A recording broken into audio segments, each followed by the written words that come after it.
I was fortunate to get a mentor who was a physician, a primary care doctor. This was my very first time of ever shadowing a primary care doctor. When I arrived at the hospital, she introduced me to all the nurses and all the other doctors who were working at the clinic. So that helped me to adjust to the environment and just ease into the shadowing experience without feeling like I'm an odd member of the facility. I was able to just relax and then learn from all these different people. She gave me room to ask questions after she has seen a patient. One of the things she did is that she made time for me, and doctors are always busy and they have to take their own breaks, but she always makes time for me to ask her as many questions as I could.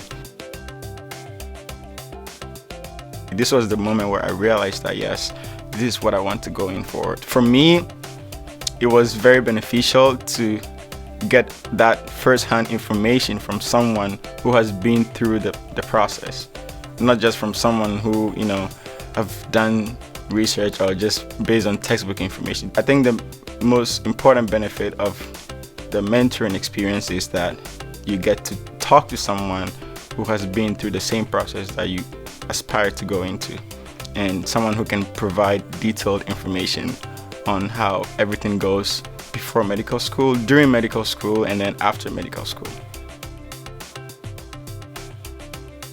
The SPU Mentor Program is very unique in that it identifies very specific needs of every student and links or connects the students to the mentors within the community. That's one of the best the most beneficial things about the mentor program, is that they try to provide you with all these resources that you don't have to struggle by yourself, that you can just get all this information and get all these resources from someone who is already in the field or in the industry.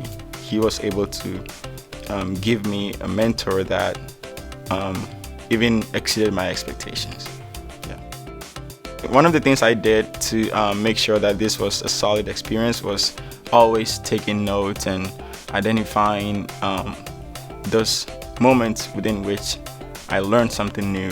I was also paying attention to things like body language, like gestures, and even the tone of the doctor's voice when she's talking to the patient. The mentor program should be done by students in all 4 levels of college. I think there's no specific time where it's too early or it's too late to have a mentor. I would just like to encourage all students to take advantage of the SPU Mentor Program, because at every stage of college there's always frustration about choice of major or the career path that someone intends to take, and I feel like if everyone is able to enroll in the mentor program and then interact with all these different mentors, it will just make life easier.